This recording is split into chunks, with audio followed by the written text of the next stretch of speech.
ভক্তি মানে পোহৰ ঠাইলৈ নহালৈকে আপুনি আন্ধাৰতে থাকিব লাগিব এই তথ্য আমাক দিছে গতিকে এতিয়া এটা খোঁ এটা বাওঁ এটা আগম এটা নিগম এটা প্ৰবৃত্তি এটা নিবৃত্তি এটা সকাম এটা নিষ্কাম এটা সগুণ এটা নিৰ্গুণ দুটা পদ দিছে একেবেদে কহন্ত সগুণ নিৰ্গুণ এতিয়া আমাৰ সেই 17খন পুৰাণত যি আগম পদ দেখুৱালে তাৰ প্ৰতি আমাৰ এতিয়া সৰহসংখ্যক মানুহ আনুগত্য স্বীকাৰ কৰি আছে মনত ৰাখিব কথাটো আমাৰ এতিয়া পৃথিৱী থকালৈকে জগত থকালৈকে মানে বাওঁফালে যোৱা মানুহৰ সংখ্যা সদায় বেছি থাকিব অৰ্থাৎ আগম পথত যোৱা মানুহ বেছি থাকিব আমি তাৰ কাৰণে সমালোচনা কৰিব নালাগে আলোচনাৰ মাজেদি আপোনাৰ কাষতে বাস কৰা বংশ পৰিয়ালক পাৰিলে আপুনি শুদ্ধ পথলৈ অনাৰ চেষ্টা কৰিব নিন্দা নকৰিব পৰৰ ধৰ্মক নিহিংসিবা কদাচিত শংকৰদেৱে কৈছে পৰৰ ধৰ্মক নিহিংসিবা কদাচিত হয়নে কৰিবা দায়াক সকলো নচিত হৈব শান্ত চিত্ত সৰ্ব ধৰ্মত বৎসলে সি ভাগৱত ধৰ্ম জানা মহামল আপোনালোকৰ লগত মোৰ তেজৰ সম্বন্ধ নাই বংশৰ সম্বন্ধ নাই আত্মাৰ সম্বন্ধ আছে আপোনালোকে ভুল কৰিলে মই মানে আঙুলিয়াই থৈ যাব লাগিব নিজৰ মতেৰে নহয় কাৰণ মোৰ মতটো আপোনালোকৰ গ্ৰহণযোগ্য নহবও পাৰে আপোনালোকৰ মতটো মোৰ গ্ৰহণযোগ্য নহবও পাৰে কিন্তু বেদৰ যিটো মত বেদ মানে কি যাক বেদ কহে সিটো ঈশ্বৰৰ সাক্ষাৎ ঈশ্বৰৰ হুন্তে যিটো হুয়া আছে জাত ভগৱন্তৰ মুখৰ বাণীবিলাকে হৈছে বেদ ভাগৱত বেদ পদ্মকল্পত 4 শ্লোকত নাৰদক কৈছিলে কি কয় ব্ৰহ্মাক কৈছিলে ব্ৰহ্মাই 6 শ্লোকত নাৰদক ক'লে নাৰদে 8 শ্লোকক ব্যাসক ক'লে ব্যাসে 10 শ্লোকক শুকক ক'লে শুকে 12 শ্লোকক পৰীক্ষিতক কোৱা ভাগৱত আমি আজি এই নামঘৰ তলত বহি আছো গুৰুজনে আমাক আহ্বান কৰিছে কৰা পান ফল ইটো যাৰো আছে ভাগ্য যিটো ৰস বিভাৱনত চতুৰ আজি ইয়ালৈ অহা সকল টেঙৰ মানুহ বুলি কৈছে আৰু ভাগ্যৱান বুলি কৈছে সাধুৰ সংগ অনুসৰি কৃষ্ণ কথা কৰ্ণেবৰি সমস্ত আপদ কৰা দূৰ ভাগৱত শুনাৰ লগে লগে সমস্ত আপদৰ পৰা আমি মুক্ত হৈ যাম মলি কাপোৰত চাবোন চাৰ্ফ দিয়াৰ লগে লগে মলি চফা হৈ যাব এইটো যেনেকৈ বাস্তৱ সত্য মানুহৰ জন্ম পাই ঈশ্বৰৰ কথা শুনাৰ লগে লগে আমাৰ মন পবিত্ৰ হৈ যাব গতিকে এতিয়া ক'লে তোমাৰ এই 17খন পুৰাণত যি ভুল পথে সমাজক পৰিচালিত কৰিছিলা ভাগৱত পুৰাণৰ দ্বাৰা তাক নৎসাত কৰি দিয়া গতিকে লগে লগে তেওঁ বহি ধ্যানত দেখা পালে সেই কথা আৰু ভাগৱত ৰচনা কৰি এই জগতৰ লোকসকলক আজি উদ্ধাৰ কৰা পথ দি থৈ গৈছে এই ভাগৱত শুনিলে আমি কি হ'ব পাৰিম দীৰ্ঘায়ু হ'ব পাৰিম আমাৰ শৰীৰ সুন্দৰ কৰি ৰাখিব পাৰিব শত্ৰু শূন্যভাৱে আপুনি বৈকুণ্ঠৰ পাৰিষদ হিচাপে থাকিব পাৰিব গতিকে আমাৰ ভাগৱতত 8 প্ৰকাৰ সদাচাৰ কথা উল্লেখ আছে কায়ৰ সদাচাৰ বাক্যৰ সদাচাৰ মনৰ সদাচাৰ গমন সদাচাৰ শৌচ সদাচাৰ অন্ন সদাচাৰ স্নান সদাচাৰ শয়ন সদাচাৰ এই 8 প্ৰকাৰ সদাচাৰ যদি আমি জীৱশ্ৰেষ্ঠ মানুহ হিচাপে আমি যি জাতি জনগোষ্ঠীৰে মানুহ নহওঁ কিংবা যি সমাজৰে মানুহ নহওঁ কিংবা শংকৰদেৱে বিশ্ব মানৱৰ কাৰণে নীতি নিৰ্ধাৰণ কৰি থৈ গৈছে এইটো কোনো এটা সংগঠন দল সংগঠন জাতি জনগোষ্ঠীক উদ্দেশ্যি কৰা নাই গতিকে কায়ৰ সদাচাৰ কেতিয়া ৰক্ষা হ'ব আজিৰ দৰে পবিত্ৰ কামত আপোনালোকে এই শৰীৰটো যদি প্ৰয়োগ কৰিব পাৰে পৰোপকাৰায় ইদম শৰীৰম তেতিয়া শৰীৰটোৰ মানে আপোনাৰ সদাচাৰ ৰক্ষা হ'ব বাক্যৰ সদাচাৰ সত্য প্ৰিয় হিত সঁচা কথা ক'ব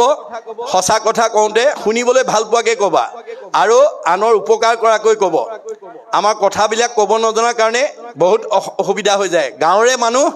এজন মানুহ বা এগৰাকী মানুহে ওচৰৰ মানুহ ঘৰত চাহ তামোল খাবলৈ গৈ এনেকুৱা কথা লগাই থৈ আহিলে অহাৰ পিছতে হয় স্বামী স্ত্ৰীৰ মাজত কাজিয়া লাগিছে নহয় ককাই ভাইৰ লগত লাগিছে নহয় সীমা ঘৰীয়াৰ লগত লাগিছে আপুনি কৈ অহা কথাৰ কাৰণে যদি পৰিয়ালটোত যদি কাজিয়া লাগি অপকাৰ হ'বলগীয়া হয় কোৱাজনৰ কি হ'ব পাপায় পৰপীড়নম আপুনি কথা কৈ অহাৰ কাৰণে যদি আনৰ অপকাৰ হয় তেতিয়ালে কোৱাজনৰ পাপ হ'ব পাপ হোৱাৰ লগে লগে আপোনাৰ জীৱনলৈ দুখ দুৰ্গতি নামি আহিব আয়ুস কাটি দিব আপুনি 100 বছৰ ভোগ কৰিবলৈ নাপায় কথা লগোৱা স্বভাৱ আছে যদি আজি ইয়াতে এৰিব দেই কথা লগাই কাৰোবাক কাজিয়া কৰিব পাৰিব কিন্তু আপোনাৰ আয়ুস ভগৱানে কাটি দিব আপোনাৰ পাপ হ'ব আপুনি জীৱনত দুখ দুৰ্গতি ভোগ কৰিব লাগিব এই কথা আমাক ভাগৱতে শিকাই আছে দেই সত্য প্ৰিয় হিত উপকাৰ হোৱা কথা ক'ব আপুনি ল'ৰাটোকে কওক বা ছোৱালীজনীকে কওক বা ঘৰখনকে কওক পৰিয়ালকে কওক সমাজতে কওক বা অনুষ্ঠানতে কওক প্ৰতিষ্ঠানতে কওক আপুনি কোৱা কথাটোৰে আনৰ উপকাৰ হ'ব লাগিব তেতিয়া আপোনাৰ পুণ্য হ'ব পুণ্য হ'লে আপুনি সুখ ভোগ কৰিব পাৰিব আয়ুস বাঢ়িব আৰু আপোনাৰ মন সদায় আনন্দত থাকিব উন্নতিৰ পথত অগ্ৰসৰ হ'ব এই তথ্য আমাক দিছে সত্য প্ৰিয় হিত এইটো হ'ল বাক্যৰ সদাচাৰ গমন সদাচাৰ ভৰিকেইটা যাবলৈ দিলে বুলিয়েই অগম্যা গমন নকৰিব দেই য'ত ত'ত গৈ নোসোমাবগৈ য'ত ত'ত যদি যায় আপোনাৰ পাপ হ'ব গতিকে আমাৰ সীমা নিৰ্ধাৰণ কৰি দিছে সেইমতে আমি সীমাৰ মাজত থাকিলে চাৰিওফালে যদি বেৰা দি পেলাই শস্য কৰে গৰু ছাগলীয়ে অনিষ্ট কৰিব নোৱাৰে আমি চাৰি বেৰ মাৰি মহাপুৰুষে যি আমাক বেৰ বান্ধি দিছে অন্য দেৱী দেও নকৰিবা সেই গৃহ নপশিবা তাৰ মূৰ্তিকো নচাইবা প্ৰসাদো নখাইবা ভক্তি হৈব বেভিচাৰ এই তথ্য আমাক দি থৈ গৈছে এইটো অকল মানুহ জাতিৰ কাৰণে দিছে কোনো জাতি জনগোষ্ঠীৰ কাৰণে সমাজৰ কাৰণে নহয় গতিকে গমন সদাচাৰ শৌচ সদাচাৰ আমাৰ মাটি শৌচ পাচাপ কৰি মাটি পানী লৈ বাহিৰটো শুদ্ধ কৰিব পাৰে কিন্তু ভিতৰৰ শুদ্ধ কৰিবলৈ হ'লে ৰাগ দেশ নাইকিয়া হ'ব লাগিব আৰু সকলো পবিত্ৰতাৰ ভিতৰত মনুসংগীতাত কৈছে সৰ্বেশাম এব শৌচানাম অৰ্থ শৌচম পৰম শ্ৰীমিতম সকলো পবিত্ৰতাৰ ভিতৰত আটাইতকৈ ডাঙৰ পবিত্ৰতাটোৱে হৈছে ধনৰ পবিত্ৰতা আজি আপোনালোকে আমাৰ সমাজত বহুত অনুষ্ঠান গঢ়ি উঠে কিবা অনুষ্ঠান পাতে ৰাইজে দান বৰঙণি দিয়ে কিন্তু অনুষ্ঠানটো হৈ যোৱাৰ পিছত সভাপতি সম্পাদকে হিচাপটো নিদিয়ে বহুত অনুষ্ঠান তাৰ কাৰণে ভাগি গৈছে সভাপতি সম্পাদকে তাৰ পৰাই কিছু পইচা হয়তো আত্মসাৎ কৰাৰ এটা লালসা কৰে যিটোৱে আপোনাক মায়াৰ পথলৈ লৈ যাব ধনে সদায় আমাক বিপথে লৈ যাব মনত ৰাখিব দেই গতিকে ধনৰ শুদ্ধতা যাৰ থাকিব তাতকৈ আৰু পবিত্ৰ দ্বিতীয় ব্যক্তি নাই তেওঁ চিৰসজীৱ হৈ থাকিব আপোনালোকে মৰিও অমৰ হৈ থাকিব যদি সৎ আদৰ্শ দেখুৱাই থৈ যাব পাৰে আমাৰ একাদশ স্কন্ধ ভাগৱতত কৈছে কৃষ্ণ বৈকুণ্ঠ প্ৰায়ণ হোৱাৰ লগে লগে গোটেই দ্বাৰকা নগৰখন সাগৰত ডুব গ'ল কিন্তু ৰুক্মিণী মন্দিৰটো আজি কুপতি সাগৰত জিলিকি আছে আৰু বহু ভকতে গৈ সেই মন্দিৰ চাই অহাও আমি লগ পাইছোঁ কিন্তু আমাৰ বেদৰ দৰ্শন ভাগৱতৰ দৰ্শন গুৰুজনাৰ দৰ্শন হ'ল এতিয়া আমি সাগৰৰ মাজৰ ৰুক্মিণী মন্দিৰ বিচাৰি ফুৰিলে নহ'ব দ কপহুৱা গাঁৱত জন্মগ্ৰহণ কৰি গাঁওখনৰ কাৰণে সমাজখনৰ কাৰণে উঠি অহা প্ৰজন্মৰ কাৰণে অনুষ্ঠানৰ কাৰণে প্ৰতিষ্ঠানৰ কাৰণে আপুনি কি ভাল আদৰ্শ হৈ থৈ গ'ল সেই ভাল আদৰ্শই হ'ব ৰুক্মিণী মন্দিৰ আজি শংকৰ মাধৱ আমাৰ মাজত কায়িকভাৱে নাই মহাত্মা গান্ধী নাই মানে সুধাকণ্ঠ ভূপেন হাজৰিকা নাই ৰাভাদেৱ নাই জ্যোতিপ্ৰসাদ আগৰৱালা নাই কিন্তু তেওঁলোকে জগতৰ উপকাৰ কাৰণে সমাজৰ উপকাৰ কাৰণে যি অৱদান দি থৈ গ'ল সেই অৱদানে তেওঁলোকক আজি চিৰসজীৱ কৰি ৰাখিছে আজি সকলোৱে তেওঁলোকক আজি মৰাৰ পিছতো স্বীকাৰ কৰি আছে গতিকে এইটোৱে হ'ব ৰুক্মিণী মন্দিৰ যাতে আমি এটা সৎ আদৰ্শ যাতে সমাজখনত দি থৈ যাব পাৰোঁ আপোনাৰ দ কপহুৱা গাঁৱৰ ধনী মানুহঘৰৰ আটাইতকৈ যিখন ধনী মানুহ আপোনাৰ দ কপহুৱা গাঁৱৰ মানুহে জানিব আপোনালোকৰ গাঁৱৰ ভিতৰত আটাইতকৈ ধনী মানুহ কোন সেই ধনী মানুহঘৰে যদি আপোনাৰ গাঁওখনৰ উঠি অহা প্ৰজন্মক জ্ঞানৰ ক্ষেত্ৰত আগবঢ়াই নিবৰ কাৰণে নামঘৰৰ কাষতে মই নিজা খৰচত এটা লাইব্ৰেৰী বনাই দিম আৰু গাঁৱৰ সকলো যুৱক যুৱতীয়ে তাতে অধ্যয়ন কৰি জ্ঞান অৰ্জন কৰিব পাৰিব এইবুলি যদি মই উদাহৰণে দিছোঁ দেই আপোনালোকৰ দ কপহুৱা গাঁৱৰ আটাইতকৈ ধনী মানুহ এজনে যদি এটা লাইব্ৰেৰী প্ৰতিষ্ঠা কৰি থৈ যায় সেই লাইব্ৰেৰী প্ৰতিষ্ঠা কৰাজন তেওঁ 100 বছৰ বা 110 বছৰ পিছত গুচি যাব কিন্তু এই গাঁওখন থকালৈকে নামঘৰটো থকালৈকে আৰু সেই লাইব্ৰেৰীটো থকালৈকে তেওঁৰ নাম সদায় লৈ থাকিব এইটোৱে হৈছে ৰুক্মিণী মন্দিৰ মৰিও অমৰ হৈ থকাৰ যিটো আদৰ্শ সেই আদৰ্শ যাতে আমি এৰি থৈ যাব পাৰোঁ ভাগৱত শ্ৰৱণ কৰি এই জ্ঞানখিনি আমি লৈ যাব পাৰিম আৰু কৃষ্ণ থকা ঘৰ এখনত বাস কৰিব লাগিব পুৱা গধূলি আপোনালোকে ধূপ ধূনা জ্বলাবলৈ নাপাহৰিব হৰি গুণনাম শ্ৰৱণ কীৰ্তন ভজিও হৰিচৰণ মনুষ্য হুই বাৰু এহি মানে মাত্ৰ জানা নিজ প্ৰয়োজন চাৰিমুঠি জীৱৰ ভিতৰত আমি যে মানুহৰ জন্ম পালোঁ আমি পুৱা গধূলি নিতৌ ভগৱানক সেৱা পূজা কৰিব লাগিব এইটো আমাৰ মানুহৰ ধৰ্ম গতিকে আমাৰ প্ৰত্যেকৰ ঘৰতে গুৰুগৃহ অকণমান থাকিব লাগে উপাসনা কৰা ঠাই অকণমান কাৰোবাৰ মই ভবা নাই দ কপহুৱা গাঁৱত কাৰোবাৰ গৃহত নাই বুলি যদি আজি তাৰিখত কাৰোবাৰ নাই তেতিয়া অহাকালিৰ পৰা আপোনালোকে ভিতৰতে অকণমান আছুতীয়াকৈ আৰবে দি হ'লেও গুণমালা কীৰ্তন ঘোষা এখন থৈ হ'লেও আপুনি ল'ৰা ছোৱালীকেইটাক লগত লৈ পুৱা গধূলি ধূপ ধূনা জ্বলাই তাতে ঈশ্বৰ উপাসনা কৰিব, প্ৰাৰ্থনা এটা গাব আৰু ভগৱানক ক'ব, প্ৰভু মানে শইকীয়া বাপৰ দৰে, হাজৰিকা বাপৰ দৰে, কোঁৱৰ বাপৰ দৰে, গগৈ বাপৰ দৰে মোৰো এটা ধুনীয়া গুৰুগৃহ নিৰ্মাণ কৰি লোৱা, তোমাৰ উপাসনাৰ স্থান অকণ বনোৱাৰ হেঁপাহ আছে। পিছে এইকেইটা অভাৱৰ কাৰণে মই পৰা নাই, কৃপা কৰি মোক মনৰ বাঞ্ছাটো পূৰ্ণ কৰিব। বছ যদৃশী ভাৱনা জয়িষ্য সিদ্ধি ভৱতি তাদৃশী। হ'ব, তুমি যেতিয়া ভাবিলা মই তোমাক খুব কম সময়ৰ ভিতৰতে তোমাৰ সেই মনৰ বাঞ্ছা পূৰ্ণ কৰি দিম। এয়াই হৈছে ভগৱন্তৰ মহিমা দেই। আপুনি যি গুণত বিচাৰিব সেই গুণৰ কাম কৰি দিব। আমাৰ ভাগৱতে কৈছে, গুণ নাম অনুসৰি বেকত হুৱন্ত হৰি সুমৰন্ত যেই জীৱা ভাৱে, সেই ভাৱে ভকতৰ পূৰ্ণ কৰি মনকাম ঈশ্বৰ নামৰ প্ৰভাৱে। ভগৱতৰ নামৰ মহিমা আছে, ই ক্ৰিয়া কৰে আমাক, কিন্তু আপুনি ল'ব লাগিব। আপুনিহে জানে কি সমস্যাত পৰিছে। আপুনি সমস্যাত পৰি যদি ভগৱানক একান্ত মনে কয়, প্ৰভু মোৰ এই বিপদৰ পৰা তুমি উদ্ধাৰ নকৰিলে আৰু কৰোতা নাই, লগে লগে অব্যক্ত ঈশ্বৰ হৰি জাত পৰে নাহি নাহি, পৰম পুৰুষ ভগৱান এই ভক্তজনে লৈলে নাম, পূৰ্ণ কৰি মনকাম অন্তৰতে দেই সমিধান। যদিও ভগৱন্ত অব্যক্ত, অদৃশ্য, নিৰাকাৰ, নিৰ্গুণ, অব্যক্ত, আপুনি হৃদয়ত ব্যক্ত হৈ যাব, আৰু কৈ দিব কাৰ ওচৰলৈ গ'লে আপোনাৰ সমস্যাটো সমাধান হ'ব। অথবা প্ৰতিনিধি পঠাই দিব, ব্যাসৰ ওচৰলৈ নাৰদক পঠিওৱাৰ দৰে প্ৰতিনিধি পঠাই দিব। এয়াই হৈছে ভগৱন্তৰ নামৰ মহিমা। যি গুণত বিচাৰে, আমাৰ 3টা গুণ আছে, মনত ৰাখিব দেই, সত ৰজ তম। সত ৰজ তম 3টা গুণত আমাৰ মানুহে ভগৱন্তক বিচাৰে। কিছুমানে তম গুণত বিচাৰে, কিছুমানে ৰজ গুণত বিচাৰে, কিছুমানে সৎ গুণত বিচাৰে। আচলতে আমি কোনটো গুণত বিচাৰিব লাগে? আমাৰ ভাগৱতে কৈছে, ৰজু তমো গুণে নেই বিষয়ক, সত্য গুণে বুদ্ধি ভৈলে তৰে সংসাৰক। ৰজগুণী মানুহবিলাকে ভগৱন্তক কিয় মাতে জানে? ইন্দ্ৰিয় সুখ ভোগৰ কাৰণে। ঈশ্বৰে নকৰক, আপোনালোকৰ ইয়াত আছে বুলি মই ভবা নাই। যদি কাৰোবাৰ গাঁৱত ভঙুৱা মদপী মানুহ থাকে, তেওঁলোকে ৰাতিপুৱা সাৰ পোৱাৰ লগে লগে হাত দুখন বুকলৈ নি কয়, প্ৰভু মোক এচিলিম খুৱাবা। আৰু ভঙুৱাজনে কয় দেই, মদপীজনে কয় এগিলাচ খুৱাবা। আৰু এতিয়া ভগৱানে কয়, হ'ব হ'ব, তই ৰাতিপুৱাই যেতিয়া দৰখাস্ত দিলি মই অনুমোদন জনাই দিছোঁ, ভাত খাবলৈকে নাপাবি, তথাপি তোক মদ বা ভাং এচিলি মই খুৱামেই। মদ ভাং খোৱা মানুহে ভাতেই নাখাব, কিন্তু মদ বা ভাং খাবলৈ সি পায়, সি কাৰণ দৰখাস্তখন ৰাতিপুৱাই দিয়ে। কাৰণ আমি ৰাতিপুৱাই দৰখাস্তটো ভগৱানক দিব লাগে। সেইকাৰণে আমাৰ সদাচাৰৰ ভিতৰত শয়ন সদাচাৰো এটা অন্যতম সদাচাৰ, যে আমাৰ বহুত মানুহে শুবও নাজানে, উঠিবও নাজানে।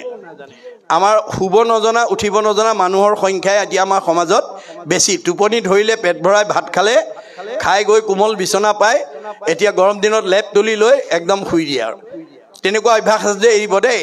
শুবলৈ যাওঁতে কেনেকৈ আমি শুব লাগে মাধৱদেৱে কৈছে, দুঃস্বপ্নৰ নাশন ইটো মাধৱ মাধৱ নাম, দুষ্ট গ্ৰহ ভয় বিনাশন, পৰম সম্পদৰ ৰূপ জানি মাধৱৰ নাম, সৰ্বদাই কৰিও কীৰ্তন।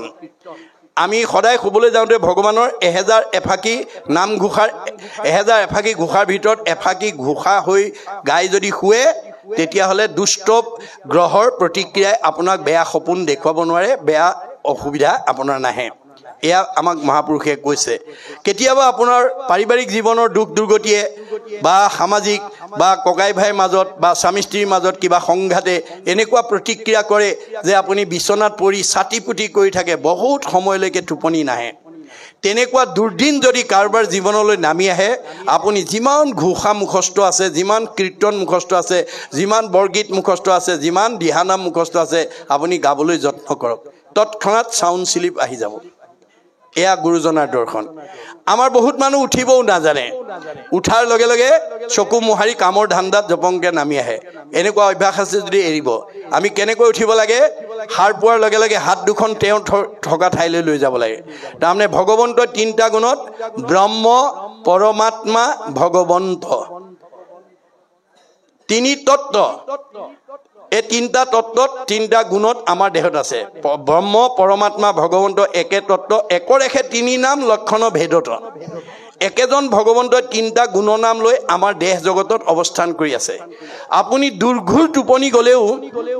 আপুনি জীয়াই থাকে এজন টোপনি যোৱা মানুহে ক'ব পাৰে নেকি মই জীয়াই আছো নে মৰিলো নোৱাৰে ক'ব তথাপিতো আপোনাক জীয়াই ৰাখে কোনে ব্ৰহ্ম শক্তিয়ে সাৰ পোৱাৰ লগে লগে চকুৰে দেখে কাণেৰে শুনে মুখেৰে খায় হাতেৰে কৰে ভৰিৰে যায় ইন্দ্ৰিয়বিলাকক চৈতন্য কৰি ৰাখে কোনে পৰমাত্মাই আৰু ভগৱন্তই যথা কৰ্ম তথা ফল দিবৰ কাৰণে হৃদয়তে নিবাস কৰি আছে গতিকে আপুনি ৰাতিপুৱা সাৰ পোৱাৰ লগে লগে হাত দুখন তেওঁ থকা ঠাইলৈ লৈ আহিব সমস্ত ভূতৰে মই আছো হৃদয়ত প্ৰভু তোমাৰ কৃপাতহে সাৰ পাই উঠিলোঁ তেওঁৰ কৃপা নহ'লে আজি বোলে মানে কপহুৱা গাঁৱৰ আমুকা বিচনাতে গ'ল তামুকি বোলে বিচনাতে গ'ল আপুনি যে সাৰ পালে সাৰ যিজনে আপোনাক সাৰ পুৱাই দিলে সেইজনৰ নামটো আপুনি লওক তেওঁক জনাওক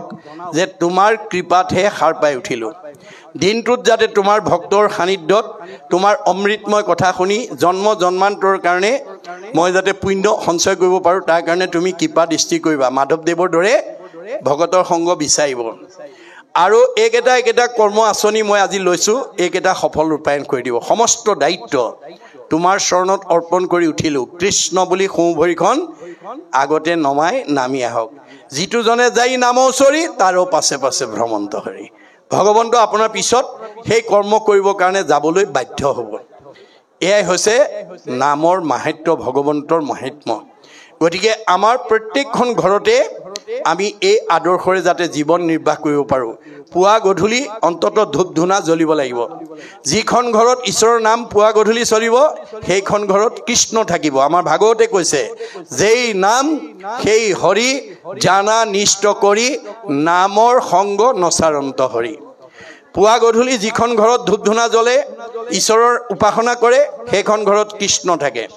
আৰু যিখন ঘৰত সেই পৰিৱেশটো নাই সেইখন ঘৰলৈ কোন যাব দ্বাদশ স্কন্ধ ভাগৱতত কৈছে শ্ৰৱণ কীৰ্তন জড়িত কৃষ্ণৰ নকৰে তৈতেখে ৰাক্ষসীগণে বিঘিনী আচৰে পুৱা গধূলি ধূপ ধূনা নজ্বলোৱা ঘৰখনলৈ অঘাসুৰ বকাসুৰ প্ৰলম্বাসুৰ অৰিষ্টাসুৰ পুতনা ব্যমাসুৰ ধেনুকাসুৰ চব অসুৰবিলাক গৈ সোমাই যায়গে কায়িকভাৱে নহয় দেই স্বভাৱগতভাৱে গুণগতভাৱে আমাৰ কিছুমান পৰিয়ালৰ এনেকুৱা মানুহ আছে কথা ক'বই নোৱাৰে টিঙিচকে খং উঠেই কথা ক'বই নোৱাৰে লাঠিডাল উলিয়াই আনেই কথা ক'বই নোৱাৰে ঠেহ পেচ লাগি চকু পানী উলিয়াই ৩-৪ দিন মানলৈ ভাত পানী নাখায় এনেকুৱা স্বভাৱ যিবিলাক পৰিয়ালৰ লোকৰ গাত আছে সেইখিনি অসুৰ থকা পৰিয়াল সেই আসুৰিক স্বভাৱবিলাক যেতিয়ালৈকে আপুনি মাৰিব নোৱাৰিব বা সংস্কাৰ কৰিব নোৱাৰিব তেতিয়ালৈকে আপুনি অশান্তিতে জীৱন নিৰ্বাহ কৰিব লাগিব তাৰ পৰা আমি কেনেকৈ উদ্ধাৰ হ'ম নাৰায়ণ ঠাকুৰ এটা ফকৰা কৈছে কুকুৰে কৰিলে বিয়া বাঘৰ জীয়াৰী দেখিয়া ভালুক গ'লে ঘৰ বাৰী এৰি কুকুৰে যদি বাঘৰ জীয়াৰী বিয়া কৰে সেইখন ঘৰত ভালুকৰ পৰিয়াল থাকিব নোৱাৰে এইটো হৈছে তেওঁৰ ফকৰাটোৰ তাৎপৰ্য কুকুৰ মানে জীৱ ডেকা ল'ৰাই হওক গাভৰু ছোৱালীয়ে হওক বোৱাৰীয়ে হওক জীয়াৰীয়ে হওক পিতৃয়ে হওক মাতৃয়ে হওক যিটো জীৱই বাঘৰ জীয়াৰী মানে নাম বিয়া মানে সম্পৰ্ক নামৰ লগত যি সম্পৰ্ক ৰাখিব নাম সোমাই যোৱাৰ লগে লগে দুৰ্বাসনা ওলাই যাবলৈ কৰ্ণপথে ভকতৰ হিয়াত প্ৰৱেশী হৰি দুৰ্বাসনা হৰে সংস্থাই আপুনি ঈশ্বৰৰ নাম লোৱাৰ লগে লগে কাণেদি ঈশ্বৰৰ নাম সোমোৱাৰ লগে লগে বেয়া ভাৱবিলাক ওলাই যাবলৈ বাধ্য হৈ যাব খালী বটলটোত পানী ভৰাই দিয়াৰ লগে লগে তাৰ ভিতৰৰ বায়ু ওলাই যাবলৈ বাধ্য হ'ব এইটো বিজ্ঞানসন্মত সত্য দেখাত যদিও খালী বটল বায়ুপূৰ্ণ হৈ আছে গতিকে সেই বায়ু ভিতৰত বায়ুখিনি উলিয়াবলৈ হ'লে পানী ঢালিব লাগিব গতিকে আমাৰ মনৰ পৰা বেয়া ভাৱবিলাক আঁতৰাবলৈ ভাল ভাৱ কৃষ্ণৰ কথা সোমাব লাগিব আনন্দৰ কথা আমি সোমাব লাগিব এই তথ্য আমাক মহাপুৰুষে দিছে এইখিনি কথা আমি ভাগৱতৰ অধ্যয়নৰ মাজেদি আমি যাতে উঠি অহা প্ৰজন্মক আজিৰ দৰে আপোনালোকে পৰিৱেশ সৃষ্টি কৰি বছৰত এবাৰ দুদিনীয়া তিনিদিনীয়া চাৰিদিনীয়া আপোনালোকৰ সামৰ্থ্য অনুসৰি যদি এই ধৰণৰ আমি আলোচনা কৰোঁ তেতিয়াহ'লে আমাৰ উঠি অহা প্ৰজন্ম সংস্কাৰমুখী হ'ব গতিকে ভগৱন্তৰ কথা বিনে আমাৰ জীৱক সংস্কাৰ কৰা বিকল্প নাই এই ক্ষেত্ৰত আইসকলৰ প্ৰাধান্য আটাইতকৈ বেছি গতিকে আইসকলে আমাৰ এনেকুৱা ধৰণেৰে পৰিয়ালটোক আগুৱাই নিয়াৰ ক্ষেত্ৰত ভূমিকা ল'ব লাগিব, যিটো ভূমিকাই আপোনাক তিনি কালৰ কথা ক'ব পৰা যোগ্যতা অৰ্জন কৰিব। এনেকুৱা উদাহৰণ মহাপুৰুষে আমাক দেখুৱাই থৈ গৈছে যে আইসকল যদি ভক্তিমন্ত হৈ যায়, ঈশ্বৰৰ প্ৰতি শ্ৰদ্ধাশীল হৈ যায়, তেতিয়াহ'লে তেওঁৰ লগতে সেই ঘৰখনৰ সকলো জীৱৰ চতুৰ্বৰ্গ সাধন কৰে আৰু তিনি কালৰ কথা ক'ব পৰা যোগ্যতা তেওঁ অৰ্জন কৰে। এই উদাহৰণ আমাক কোনে দিছে? সাবিত্ৰী সতীয়ে। সাবিত্ৰী সতীয়ে সতীত্ব গুণৰ প্ৰভাৱত তিনি কালৰ কথা ক'ব পাৰিছিল, তিনি কালৰ কথা ক'ব পাৰিছিল। গতিকে এদিন দেৱশৰ্মা নামৰ এজন ব্ৰাহ্মণে তেওঁৰ একমাত্ৰ বৃদ্ধ মাতৃৰ লগত মনোমালিন্য হৈ মাতৃক ঘৰতে এৰি থৈ তেওঁ অৰণ্যত গৈ আশ্ৰম পাতি ভিক্ষা খুজি জীৱন নিৰ্বাহ কৰি আছে। এদিন ভিক্ষা বিচাৰি যাওঁতে নদীতে গা ধুই তিয়নিখন শুকাবৰ কাৰণে পাৰত মেলি থৈছিল। তেনেতে এটা বগলী আৰু কাউৰী আহি তেওঁৰ তিয়নিখনত পৰি মল ত্যাগ কৰিলে। দেৱশৰ্মাই ক্ৰোধাগ্নিৰে চোৱাৰ লগে লগে বগলী আৰু কাউৰীটো ক্ৰোধাগ্নিত পৰি ভস্মীভূত হ'ল।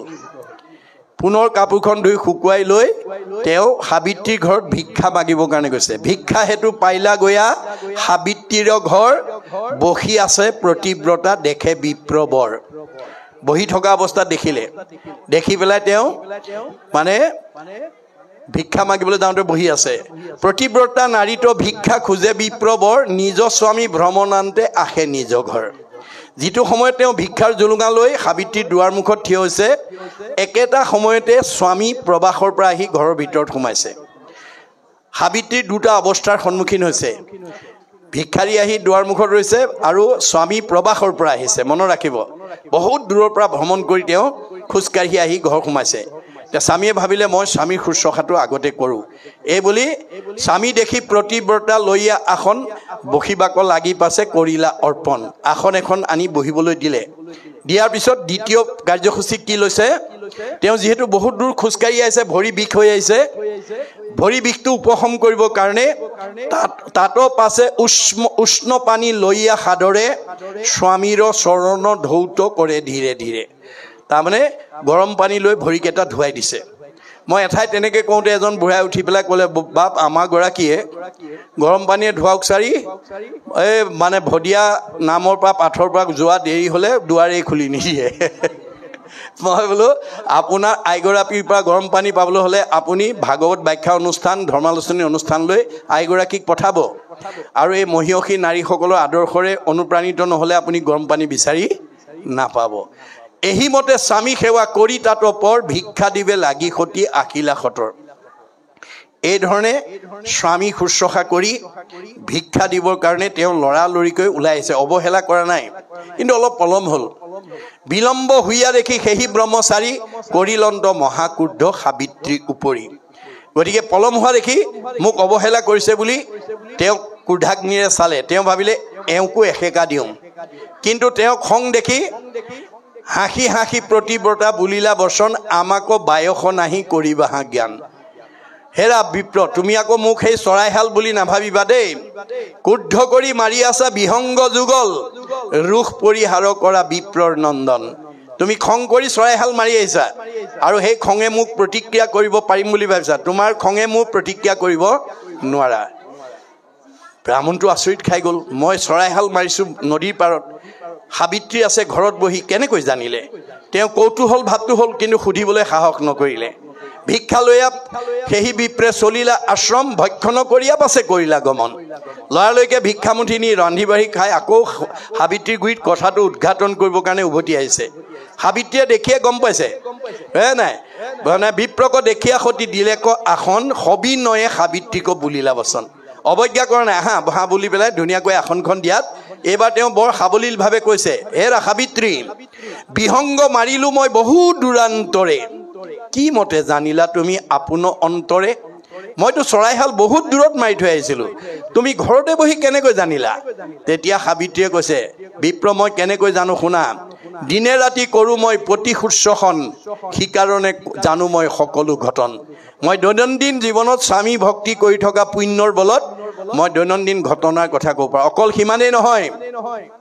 কহিব সকলো পাৰোঁ স্বামী সেৱা ফলে ত্ৰিকালৰ ঘটনা মই জানো অন্তৰে। স্বামী সেৱাৰ পুণ্যৰ বলত মই তিনিকালৰ কথা ক'ব পাৰোঁ। তুমি একমাত্ৰ বৃদ্ধ মাতৃৰ লগত মনোমালিন্য হৈ মাতৃক অকলশৰীয়া কৰি এৰি তুমি আশ্ৰমত ভিক্ষা মাগি আনন্দৰে ৰৈ আছা। কিন্তু আমাৰ ভগৱন্তই কৈছে, যিটো পিতৃ মাতৃ জন্মিলেকো দেহ পুখিলেকো অনুদিন, সতেক বৎসৰে সিটো পুত্ৰে তাৰ খুজিবে নপাৰে ঋণ। যি পিতৃ মাতৃয়ে জন্ম দি আমাক বিশ্ব সংসাৰ দেখালে, আমি মানৱ জীৱনৰ 100টা বছৰ তেওঁলোকৰ ধাৰ পৰিশোধ কৰিব নোৱাৰোঁ। তেনেস্থলত বৃদ্ধ পিতৃ মাতৃ গুৰু বন্ধুজন নুপুষে পিতৃ পুত্ৰক, নিশ্বাস কাৰণতে জীৱনতে থাকোঁতে জানিবা সিটো মৃতক। বৃদ্ধ পিতৃ মাতৃক অৱজ্ঞা কৰা সন্তান যদি উশাহ নিশাহ লৈ আছে, তেওঁ জীয়াতে মৰা। গতিকে তুমি অনতি পলমে সেই বৃদ্ধ মাতৃৰ সেৱা শুশ্ৰূষাত ব্ৰতী হোৱা, নহ'লে তোমাৰ জীৱন ধিক। সাবিত্ৰীৰ এই অলৌকিক বাণীয়ে মানে দেৱ শৰ্মাৰ মনত পৰিৱৰ্তন আনি দিলে, আৰু লগে লগে তেওঁ সেৱা জনাই আশ্ৰম ত্যাগ কৰি বৃদ্ধ মাতৃৰ ওচৰত ক্ষমা ভিক্ষা মাগি মাতৃৰ শুশ্ৰূষাত ব্ৰতী হোৱাৰ পিছতে তেওঁ জীৱনৰ সাৰ্থকতা হৈছে। এয়া হৈছে সতী নাৰীসকলৰ অলৌকিক মহিমা। এই আদৰ্শৰে আমি যাতে উঠি অহা প্ৰজন্ম আৰু সমাজখনক যাতে আমি আগবঢ়াই নিব পাৰোঁ, আমাৰ যাতে স্বভাৱ ব্যাসৰ পূৰ্বৰ স্বভাৱৰ দৰে যাতে হ'ব লগা নহয়। অৰ্থাৎ মানে ব্যাসে যি 17খন পুৰাণৰ আদৰ্শৰে প্ৰথমতে সমাজ গঢ়িবলৈ গৈ নিজক যেতিয়া অসন্তুষ্টত ৰাখিলে, নাৰদৰ দৰে জ্ঞানীৰ জ্ঞানৰ উপলব্ধি কৰি যেতিয়া ভাগৱত পুৰাণ ৰচনা কৰিলে, তেতিয়া তেওঁৰ সেই সমস্যাৰ পৰা মুক্ত হ'ল। অৰ্থাৎ আজি আমাৰ সমাজত বহুতে ব্যাসৰ সেই 17খন পুৰাণৰ যিটো আগম মত, সেই মতত আমাৰ সমাজ পৰিচালিত হৈ আছে। আমাৰ একে বেদে কহন্ত সগুণ নিৰ্গুণ বুলি কৈছে। একোখন বেদে সগুণ আৰু নিৰ্গুণ দুইটাই কৈছে। গতিকে সগুণ বেদৰ যিটো মত, সেই মতে কি কৈছে, হে জীৱশ্ৰেষ্ঠ মানুহ, তোমালোক এই পৃথিৱীলৈ মানুহ নামৰ উপাধি লৈ অহাৰ লগে লগে তোমালোক 5টা ধাৰত ধৰুৱা হৈ আহিব লগা হৈছে। এই 5টা ধাৰ পৰিশোধ কৰিবৰ কাৰণে তোমালোকে প্ৰত্যেক দিনে পঞ্চযজ্ঞ কৰিব লাগিব। কি কি যজ্ঞ কৰিব লাগিব? ঋষি যজ্ঞং, দেৱ যজ্ঞং, ভূত যজ্ঞং, সৰ্বদা নিযজ্ঞ পিতৃযজ্ঞস্য যথাশক্তি ন হাফয়েত। এই 5টা যজ্ঞ, ঋষি যজ্ঞ বেদাদি পাঠ কৰিব লাগিব, দেৱযজ্ঞ হোম দিব লাগিব, পিতৃযজ্ঞ শ্ৰাদ্ধ দিব লাগিব, ভূত যজ্ঞ বলি দিব লাগিব, নিযজ্ঞ অতিথি সেৱা কৰিব লাগিব। তেতিয়াহে আমি মানুহ নামে উপাধি লৈ অহা 5টা ধাৰৰ পৰা আমি নিজক মুক্ত কৰিব পাৰিম। এয়া হ'ল বেদৰ আগম মত। গুৰুজনাৰ প্ৰপন্ন শিষ্য মাধৱদেৱে আৱিৰ্ভাৱ হৈ জীৱশ্ৰেষ্ঠ মানুহক উদ্দেশ্যি ক'লে, হে জীৱশ্ৰেষ্ঠ মানুহ, বেদৰ আগমবাদে যিটো 5টা ঋণৰ কথা কৈছে, এইটো সঁচা। পিছে 5টা ঋণ পৰিশোধ কৰিবৰ কাৰণে যিটো পঞ্চযজ্ঞৰ কথা কৈছে, সেইটো নকৰাকৈ অতি সহজে আমি 5টা ঋণৰ পৰা মুক্ত হোৱাৰ পথ আগম বেদে জনাইছে। পিতৃভূত পতি দেৱ ঋষি সুহৃদৰ, উপজিলে তা সম্ভাৰ ঋণী হুৱে নৰ। হোমে দেৱ ঋণ খোজে তৰ্পণে ঋষিৰ, বলিদানে ভূত শ্ৰাদ্ধ আদিয়ে পিতৃৰ। সমভাৱে সুহৃদ সবৰ খোজে ঋণ, এহিমতে ঋণী সদা ভকতিবিহীন। অৰ্থাৎ আজিৰ দৰে যদি আমি ঈশ্বৰৰ কথা নুশুনো, নাগাওঁ, নকওঁ, তেতিয়াহ'লে আমি এই 5টা যজ্ঞ কৰিব লাগিব। কায় বাক্য মন কৰি নিশ্চয় যিজন, মুকুন্দৰ চৰণত পখিল শৰণ। তাৰ হব ঋণ খোজা গৈল সমস্তৰে, নকৰিও ঋণী আৰু নুহি সিটো নৰে। কায় বাক্য মন একনিষ্ঠ কৰি আমাৰ সকলোৰে পিতৃ কৃষ্ণ, সেইজনৰ চৰণত যদি আমি আশ্ৰয় ল'ব পাৰোঁ, এই 5টা ঋণে আমাক প্ৰতিক্ৰিয়া কৰিব নোৱাৰে। অৰ্জুনেও প্ৰতিবাদ কৰিছিলে, তুমি চব নামতে হয় বুলি কোৱা, তপ জপ যাগ যজ্ঞ হোমব্ৰত মিছা নেকি? তেতিয়া কৃষ্ণই হাঁহি পেলাই উত্তৰ দিছিলে, আৰু হেৰা শুনা তুমি একবিনে নুহুদুই অবিদ্যা মায়াতো ভিন্ন দেখি হে অৰ্জুন তুমিয়ে মই একেটাই মায়াত থকাৰ কাৰণে আমাক দুটা দুটা বুলি ভাবে মোৰ অংশ জীৱ তুমি মই আত্মা অন্তৰ্যামী এহি হেতু তুমি মই সখী তুমি মোৰ অংশ জীৱ অৰ্জুন সেইকাৰণে তুমিয়ে মই সখী গতিকে তোমাক মই সঁচা কথা কওঁ শুনা যে য'ত মানে তপ জপ যাগ যজ্ঞ হোমব্ৰতৰ প্ৰয়োজন সেই ঠাইতে থাকিব য'ত সূৰ্যৰ পোহৰ নাথাকে ত'তহে আন্ধাৰ থাকিব সূৰ্যৰ পোহৰ থকা ঠাইত যেনেকৈ আন্ধাৰ থাকিব নোৱাৰাটো বিজ্ঞানসন্মত সত্য ঠিক তেনেকৈ যত্য নাই মূৰ নাম সূৰ্যৰ উদয় তৈতেষে প্ৰকাশে তপ জপ যজ্ঞ ছয় তাতহে তপ জপ যাগ যজ্ঞ কৰিব লাগিব মোৰ নাম থকা ঠাইত তপ জপ যজ্ঞ কৰাৰ প্ৰয়োজন নাই তথাপি প্ৰত্যয় যদি নাহিকে তোমাৰ কৰোতেবে শুনা হেৰা সত্য অংগীকাৰ তথাপিও তুমি যদি বিশ্বাস নকৰা মই শপত খাই কওঁ শুনা সত্যে সত্যে সত্যে সত্যে সত্যে নিষ্ঠা মানি সত্যে সত্যে সত্যে সত্যে সত্যে বোলো বাণী কৌটি কৌটি পাপৰ নামেষে সংহাৰক নামবিনে নাহি সখী সংসাৰ তাৰক দশ সত্য কৰি মই দঢ়াইলো তোমাক নাসজাইবা যদি সখী নকৰা সঞ্জাত মই 10 বাৰ শপত খাই তোমাক সঁচা কথা ক'লো তুমি যদি বিশ্বাস নকৰা তুমি নিজেই মানে বিপথে যাবা এই দুখে মোক স্পৰ্শ কৰিব নোৱাৰে গতিকে এই তথ্য আমাক মহাপুৰুষে দি থৈ গৈছে গতিকে আমি কাকো সমালোচনা নকৰিব কাকো নিন্দা নকৰিব সঁচা কথাটো কৈ যাব মানিলে তৰিব নামানিলে মৰিব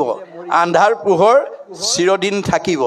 গতিকে আমি আন্ধাৰ এৰি পোহৰলৈ আহিবৰ কাৰণেহে ভাগৱত শুনিবলৈ আহিব লাগে অৰ্থাৎ অজ্ঞানতাৰ পৰা যাতে আমি জ্ঞানৰ পোহৰ পাওঁ আমাৰ এই ক্ষেত্ৰত উঠি অহা প্ৰজন্ম অৰ্থাৎ ডেকা গাভৰুবিলাকে বেছিকৈ ভাগৱত শুনিব লাগে কাৰণ যিসকল আজি ডেকা বা গাভৰু আছে তেওঁলোকে সংসাৰ কৰিবই লাগিব সংসাৰৰ মূল উদ্দেশ্য হ'ল সতি সন্তান জন্ম দিবই লাগিব আৰু বেদে কৈছে তোমাৰ হৃদয়তে মই আছো সমস্ত ভূতৰে মই আছো হৃদয়ত মই হৃদয়ত আছো কি কাৰণে আছো যা দৃষ্টি ভাৱনা জৈস্য সিদ্ধি ভৱতি তাত দৃষ্টি তুমি যেনেকৈ ভাবা মই তেনেকৈ তোমাৰ মনৰ ভাৱনা পৰিপূৰণ কৰিবৰ কাৰণে